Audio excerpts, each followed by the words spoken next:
Welcome back, Thresholds and Transits. My name is Megan. Today we are talking about April 2026 for Sagittarius rising. Sagittarius rising. Sagittarius is in the 6th house in the Thema Mundi. The dog is eating in the background. That's what that noise is. The house where Jupiter rules, but is under the stress of health and labor and the body working hard. Sagittarius rising people experience the self as a seeker and a philosopher and a wanderer whose restlessness is also their medicine. The wound that tends to travel with this placement is the belief that meaning must always be found somewhere other than where they already are. Welcome back to Thresholds and Transits. I'm Megan. I'm an astrology student. I'm happy that you're here. As I'm learning about astrology, I'm sharing it with you. If you like how I work, you can visit my website, meganriley.eu, and sign up for a reading. And there's lots of different opportunities. One is a donation-based transit reading, and a transit is what's happening with your chart and then what's happening with the sky on top of that. And we can look for positive things that you're looking for in the future as well. Then there is a natal chart reading, and that is on sliding fee scale. And then there's an intuitive reading. There's also a membership if you just want to be in more contact with me every month. You can sign up for that as well.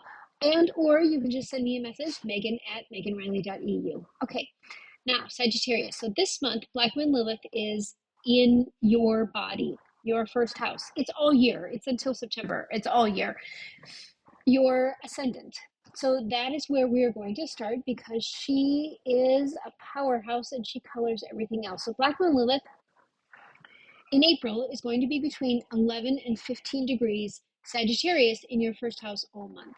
So she's in for 11 months. She retrogrades several times a month, back and forth, back and forth. So she actually gains about 1 degree per month. So sitting on your body, your ascendant. Lilith is in the first. She's in the energy, her energy is refusal and exile and wildness, operating as the self. It's not the quality of the self, it is the self. And in Sumerian mythology, Lilith left the garden rather than submit to Adam. In the medieval Jewish tradition, she refused to lie beneath Adam. In both versions, the consequence of that refusal is exile. But exile from what exactly? From the system that required her compliance as the price of belonging. Gloria Anzaldua writes in Borderlands that the Borderlands are not a place you visit. They are where the body lives when it refuses to choose between contradictions. Sagittarius rising with Lilith on the ascendant this month is being asked to stop choosing between the seeker and the exile, between the freedom lover and the one who was told that the freedom was the problem. Both are the body and both are the first house. So what part of you was exiled for being too much, too free, too restless, too uncontainable? Is that part running your life, the exile part from behind the scenes? Or are you finally giving her a seat at the table? Your ruling planet, Jupiter, is between 16 and 18 degrees of Cancer in your 8th house all month.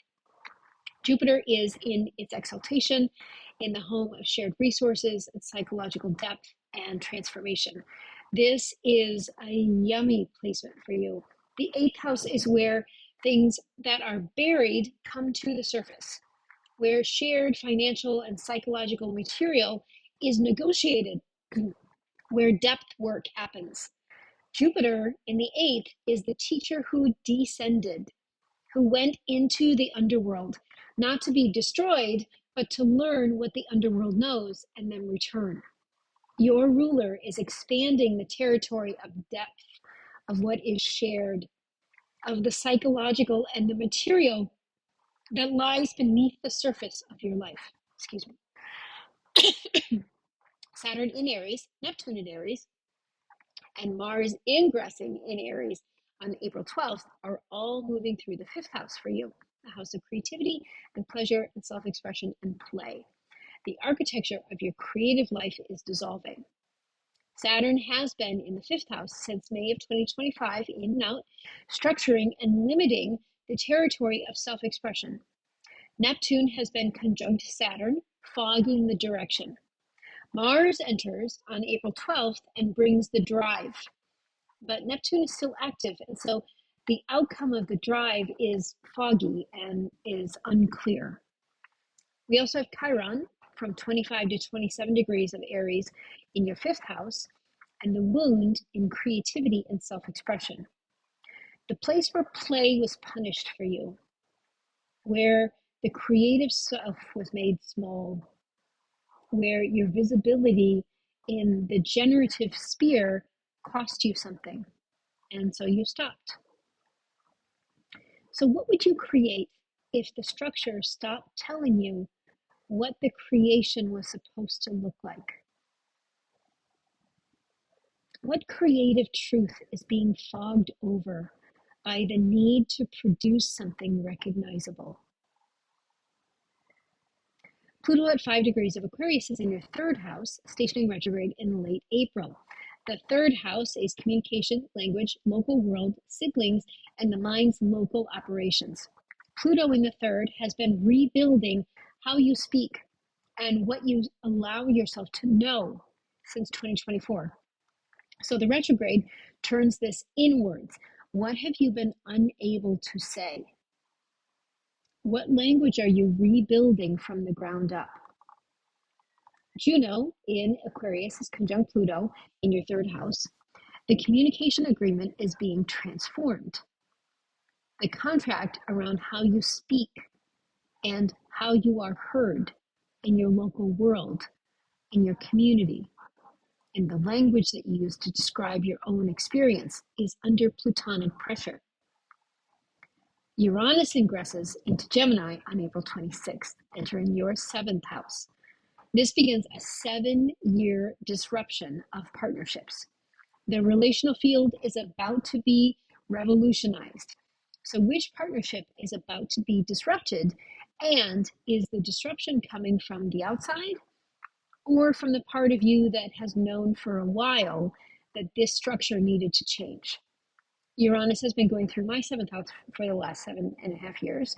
And I would say every single one of my relationships changed. And who I was being, when we were talking about the self of Black Moon Lilith, who I was being in the relationships transformed. And so so then on the outside, then the relationships transformed. And I wish the same for you. Jupiter in the 8th with Venus moving from Taurus in your 6th into Gemini in your 7th across April means the month moves from the body and labor into warmth, just as Uranus is preparing to enter the same house. So tend to the partnerships before the disruption and not after. What do you need to say? What do you need to acknowledge?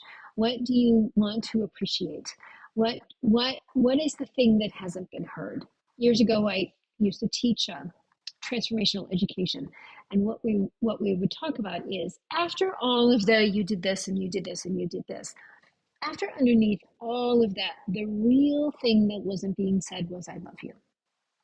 That was really it. So get back to being able to say I love you. And for the goddess asteroids, we go to Vesta. She's in Pisces in your 4th house. And that's the sacred flame tended in the home, in the roots, in the private and embodied domestic life. So what makes your home holy? Ceres in Taurus is in your 6th house, and that's nourishment through the daily body and labor. The provider archetype meeting the body's actual needs with groundedness and sustainability. So the questions for you this month. First one, Black Moon Lilith in your 1st house. What part of you was exiled for being too much, too free, too uncontainable? Is that part allowed at the table, or is it still running the show from behind the door? Second, Jupiter, your ruler, is in your 8th house. So what are you learning from the depths? What teacher or transformation in shared territory is actually your ruling planet working on your behalf? Third, Saturn, Neptune, and Mars are in your fifth house. So what would you create if the structure stopped defining what the creation had to look like? What creative truth is being fogged over by the demand for something acceptable? Fourth, Pluto is stationing in your third house. So what have you been unable to say? What language are you building that is actually yours? And fifth, Uranus is entering your seventh house in late April. Which partnership is about to be disrupted? And the disruption arriving from the outside or from the part of you that already has known? So that's your April horoscope, Sagittarius rising. Lots of love. The Borderlands are not a place that you visit. They are where the body lives when it refuses to choose. See you next month.